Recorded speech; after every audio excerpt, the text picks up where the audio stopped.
An interview with Mairon. This is Shores of Infinity.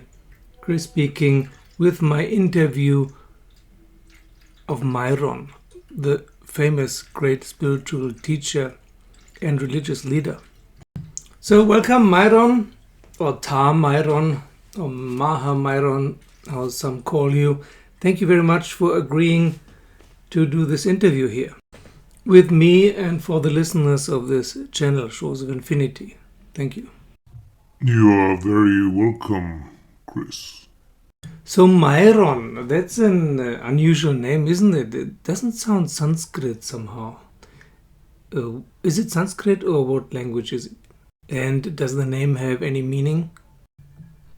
Meaning, does it translate? Yes, Mairon is a name of a very, very ancient language and heritage and legacy, and it means worshipped one or accomplished one. And Tar just means great. Okay, very cool.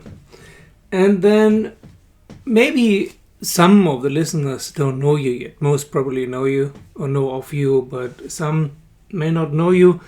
What are the main concepts of your teaching?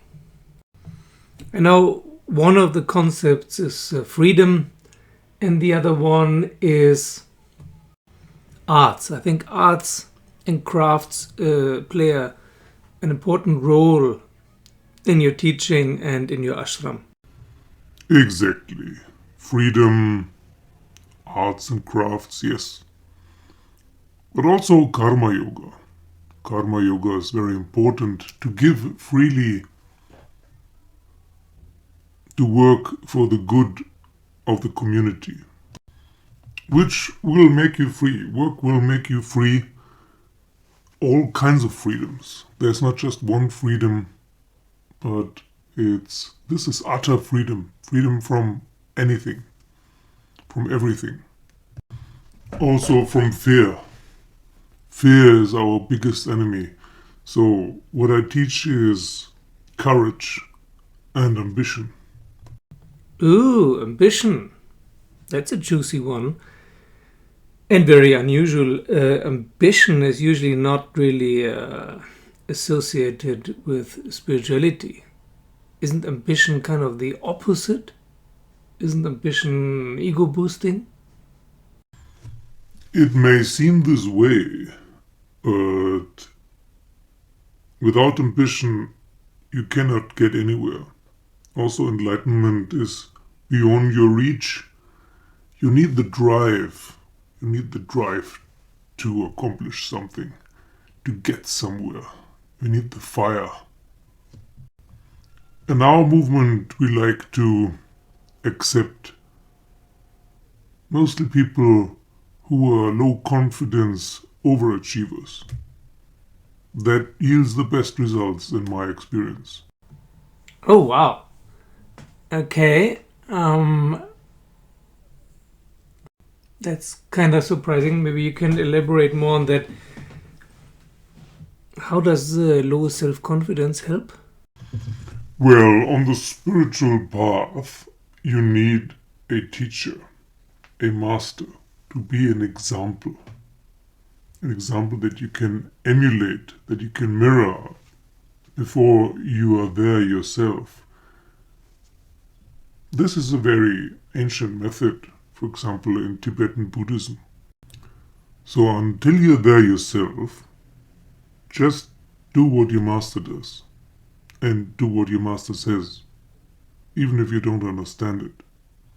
And if you have a low self-confidence, you're open to just follow.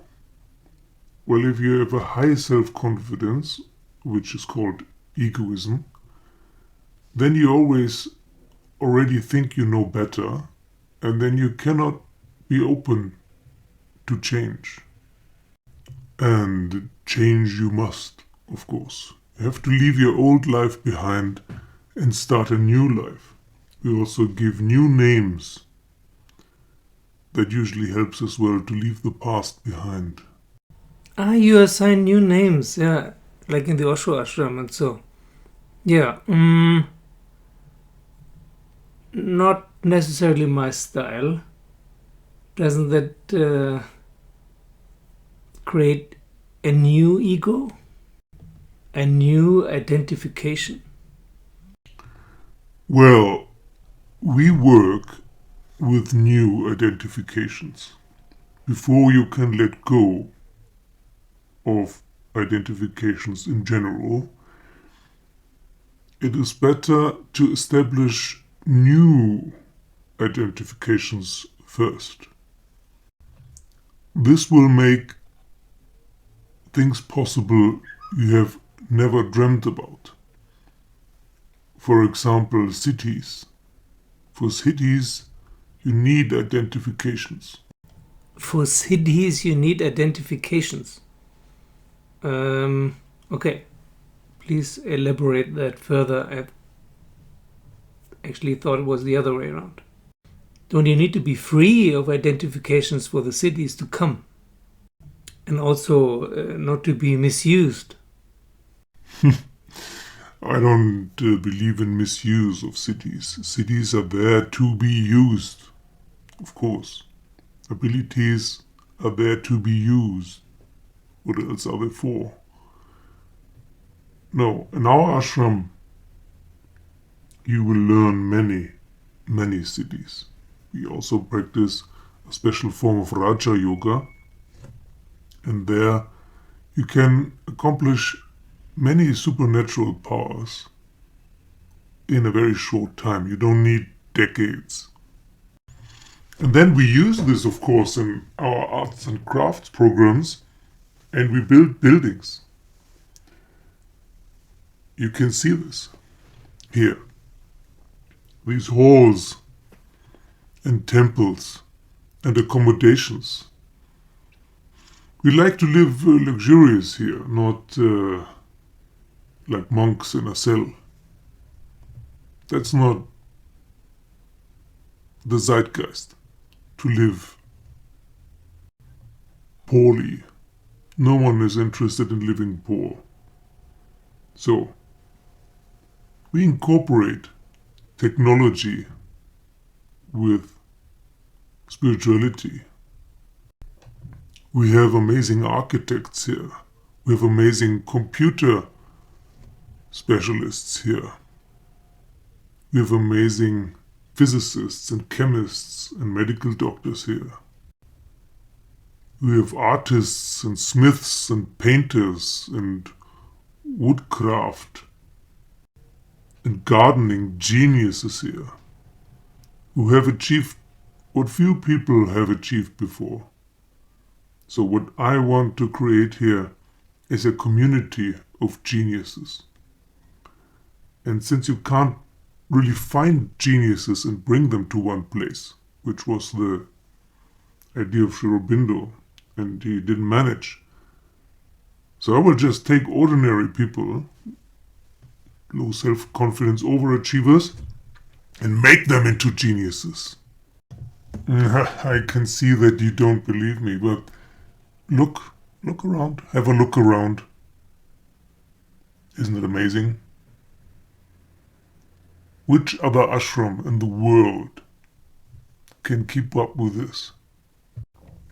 Later I will show you how we meditate in one of our temples, of our holy halls, and you will see the power. You will feel the power in this hall, and the type of meditation is much more effective than any other kindergarten style out there.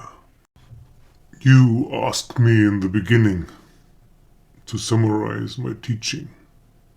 Well,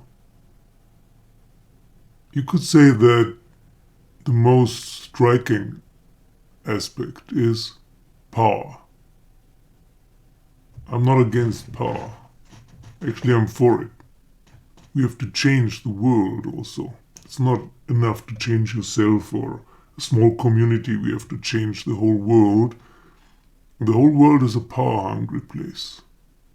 A place of war and strife, of competition and greed. It will not change by itself. You need to help a little give it a nudge. And for that you need people who are also powerful. You think you can just come up to a billionaire, a tech billionaire, or a very influential politician and reason with them? Why should they listen? They already have all the power and money they can get. And that's all they want. But you can bait them with more power or different forms of power. So we have also top-tier members of the technological and of the political community in our ranks. Firstly, they finance our projects. And secondly, they can advance as well. And in changing them, we change the world. I teach freely to everyone. I don't believe in petty concepts like good and evil. There is no good and evil. There's only the strong and the weak. And usually everyone is weak. Also those who think they are strong, those influential, powerful, rich people, they're also weak inside. But I make them strong. If you live in my ashram for some time, you will be strong. And then you can live without fear. And when you live without fear, you're free. And when you're free, you can accomplish anything. And the path to enlightenment lays before you, empty and ready. Okay, thank you very much, Mairon. Thank you very much. That was very interesting. Very different view on spirituality. And I hope we can do this again. Or maybe we go to the meditation first and then do some more talk here. This is very intriguing. And but for now, I think I always like to make videos that are no longer than 10 minutes or so. So that is it for now, and quite some new information for the listeners here. Thank you very much, and see you soon. You are very welcome. Now come with me and see our meditation halls and feel the power. I don't ask of anyone to believe in me. Just have a look and see and feel for yourself, and you will be convinced. Okay, that's it for today with this very, very weird interview with Tar Mairon. I have to think about it myself, and I hope there will be more interviews with him. There are a few more points I need to clarify. Very unusual view of spirituality, but he's very successful as a guru, so let's see. Thank you for subscribing. Thank you for giving the video a thumbs up. Thank you for joining me as a Patreon. Thank you to all my Patreons, and see you soon.